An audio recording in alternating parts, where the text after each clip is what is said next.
Hi all, വീഡിയോയിലാണ്. ഇന്ന് വീഡിയോയിൽ വന്നിട്ടുള്ളത് നമ്മുടെ +1 അക്കൗണ്ടൻസിയിലെ ഒന്നാമത്തെ ചാപ്റ്ററാണ് ഇൻട്രൊഡക്ഷൻ ടു അക്കൗണ്ടിങ് എന്ന് പറഞ്ഞ ചാപ്റ്റർ. ഈ ചാപ്റ്റർ നമുക്ക് വളരെ പ്രധാനപ്പെട്ട ഒരുപാട് ബേസിക് ആയിട്ടുള്ള കോൺസെപ്റ്റ്സും അക്കൗണ്ടിങ്ങിൻ്റെ ഫീച്ചേഴ്സും ഒബ്ജക്റ്റീവ്സും ക്വാണ്ടിറ്റേറ്റീവ് ക്യാരക്ടറിസ്റ്റിക്സും ഒക്കെ നമ്മൾ പഠിക്കുന്ന ഒരു ഏരിയ ആണ് ഫസ്റ്റ് ചാപ്റ്റർ. അപ്പം ഈ ഒരു ചാപ്റ്ററിൽ നിന്നും ഏതൊക്കെ ഏരിയാസ് ആണ് നമ്മൾ ഏറ്റവും കൂടുതൽ ശ്രദ്ധ കേന്ദ്രീകരിക്കേണ്ടത്, ഏതൊക്കെ ഏരിയാസിനാണ് നമ്മൾ ഏറ്റവും കൂടുതൽ ഫോക്കസ് കൊടുക്കേണ്ടത്, ഏതൊക്കെ ടോപ്പിക്സ് ആണ് പഠിക്കേണ്ടത് എന്ന കാര്യങ്ങളാണ് ഇന്നത്തെ വീഡിയോയിൽ നമ്മൾ ഡിസ്കസ് ചെയ്യാൻ പോകുന്നത്. സോ നമുക്ക് സ്ക്രീനിലേക്ക് നോക്കി കാണാൻ പറ്റും, നിങ്ങൾക്കൊരു ചോദ്യം ഉണ്ടാവും അല്ലേ. ഇതായത് നമ്മൾ ഇനിയിപ്പോൾ ഡിസ്കസ് ചെയ്യാൻ പോകുന്നത് കഴിഞ്ഞ 8 വർഷത്തോളമായിട്ട് ഒന്നാമത്തെ ചാപ്റ്ററിൽ നിന്ന് നമുക്ക് പബ്ലിക് എക്സാം ചോദിച്ച ചോദ്യങ്ങൾ ഏതൊക്കെയാണ് എന്നുള്ളതാണ്. നോക്കിയാലോ. First question, amount invested by the owner in the business is called dash. എന്തായിരിക്കും ഉത്തരം? ഒന്ന് കമന്റ് ചെയ്ത് പെട്ടെന്ന് എല്ലാവരും. ഓക്കെ, ഇതൊരു ചോദ്യമാണ്. സ്ഥിരം നമ്മൾ പബ്ലിക് എക്സാമിന് എല്ലാ വർഷങ്ങളിലും തുടർച്ചയായിട്ട് ചോദിക്കുന്ന ചോദ്യങ്ങളിൽപ്പെട്ട ഒരു ചോദ്യമാണിത്. ഇതിന് ഉത്തരം നിങ്ങൾക്ക് എല്ലാവർക്കും അറിയാം, കാരണം നമ്മൾ ഫസ്റ്റ് ചാപ്റ്റർ ഒക്കെ എടുത്ത് കഴിഞ്ഞതാണ് അല്ലേ.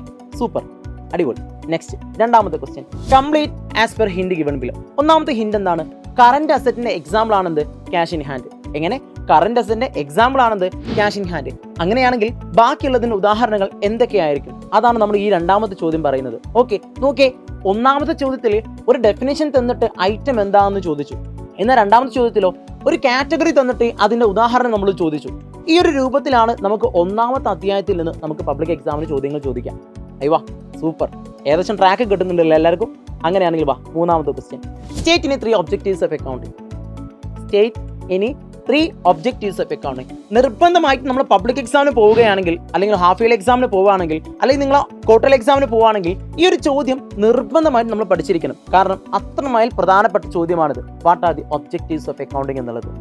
നൈസ്, അറിയാലോ. നമ്മൾ യുവ ബാച്ചിന്റെ ആപ്പിലൊക്കെ നമ്മൾ എന്ത് ചെയ്താണ്, ഡീറ്റെയിൽ ആയിട്ട് 1 by 1 ആയിട്ട് ഡിസ്കസ് ചെയ്ത ചോദ്യമാണെന്ത്, എന്തൊക്കെയാണ് അക്കൗണ്ടിങ്ങിന്റെ ഒബ്ജക്റ്റീവ്സ് എന്നുള്ളത്. അയ്യോ സൂപ്പർ. ബാക്കി നോക്കാം. Cost incurred by a business in the process of earning revenue are called as dash.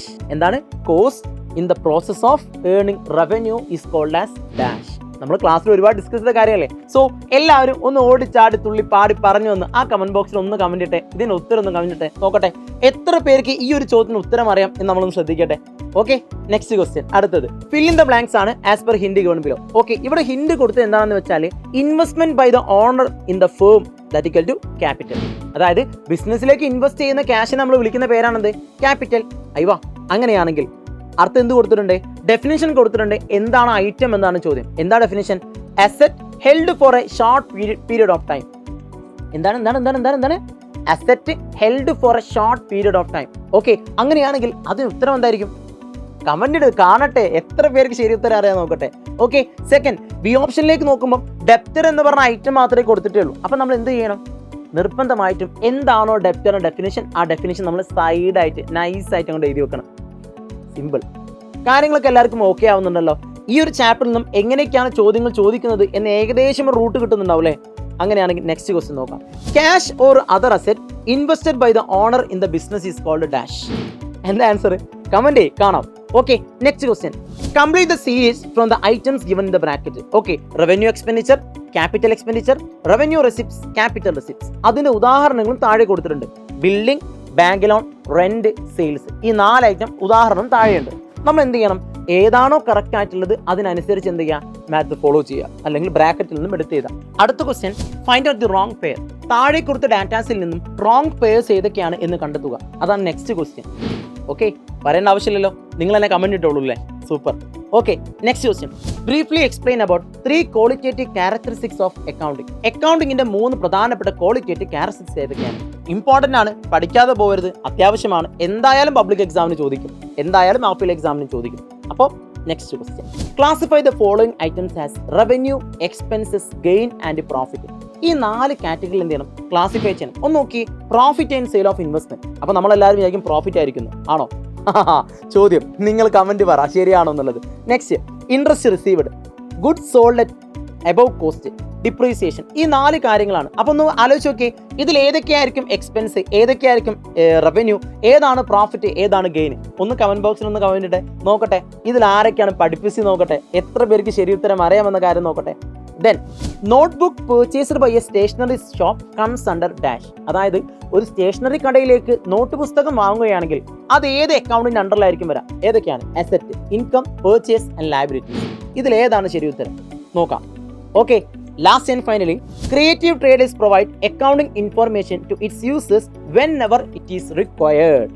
Okay, അതായത് ഒരു കച്ചവടക്കാർ, ഒരു ക്രിയേറ്റീവ് ട്രേഡേഴ്സ് എന്നൊരു കടക്കാർ എന്തുണ്ടായിരുന്നു, അവരെ അക്കൗണ്ടിങ് ഇൻഫോർമേഷൻസ് അവർ യൂസേഴ്സിന് ആവശ്യമായ സമയങ്ങൾ എന്ത് ചെയ്തിരുന്നു, പ്രൊവൈഡ് ചെയ്തിരുന്നു. Okay, specify the qualitative characteristics of accounting. അക്കൗണ്ടിങ്ങിന്റെ ക്വാളിറ്റേറ്റീവ് ക്യാരക്ടറിസ്റ്റിക്സ് ഏതാന്നുള്ളതാണ് ചോദ്യം. Understandability, relevance, comparability, reliability. പണിക്കുട്ടി ഓടിക്കൊണ്ടിരിക്കുന്നു, കമന്റ് ബോക്സിൽ വേഗം കമന്റ് ഇടാം. സോ ഇതൊക്കെയാണ് കഴിഞ്ഞ കുറച്ച് വർഷങ്ങളായിട്ട് നമ്മുടെ പബ്ലിക് എക്സാം ചോദിച്ചിട്ടുള്ള ചോദ്യങ്ങൾ. അപ്പോൾ നിങ്ങൾക്ക് ഏകദേശം ഒരു ഐഡിയ കിട്ടിയിട്ടുണ്ടാവും ഏത് ഏരിയയിലാണ് കൂടുതൽ ഫോക്കസ് കൊടുക്കേണ്ടത്. ഒന്നാമത്തെ ചാപ്റ്ററിൽ നമ്മൾ നിർബന്ധമായിട്ടും പഠിച്ചിരിക്കേണ്ടത് അക്കൗണ്ടിങ്ങിന്റെ ഒബ്ജക്റ്റീവ്സ് പഠിച്ചിരിക്കണം, ക്വാളിറ്റേറ്റീവ് ഫീച്ചേഴ്സ് പഠിച്ചിരിക്കണം. ഓക്കെ, ലാസ്റ്റ് ആൻഡ് ഫൈനലി നമ്മുടെ ടേംസ്, നിർബന്ധമായിട്ടും ടേംസും പഠിച്ചിരിക്കണം. ഈ 3 ഭാഗത്തുണ്ടായിരിക്കും ചോദ്യം ഉണ്ടാവാം. പല രൂപത്തിൽ നമ്മളോട് എന്ത് ചെയ്യും, എക്സാമിന് ചോദ്യം ചോദിക്കുകയും ചെയ്യും. അപ്പോൾ നിങ്ങൾ ചോദിക്കും, സാറേ ഇതിനുത്തരം നമ്മുടെ UIL ആപ്പിലുണ്ട്.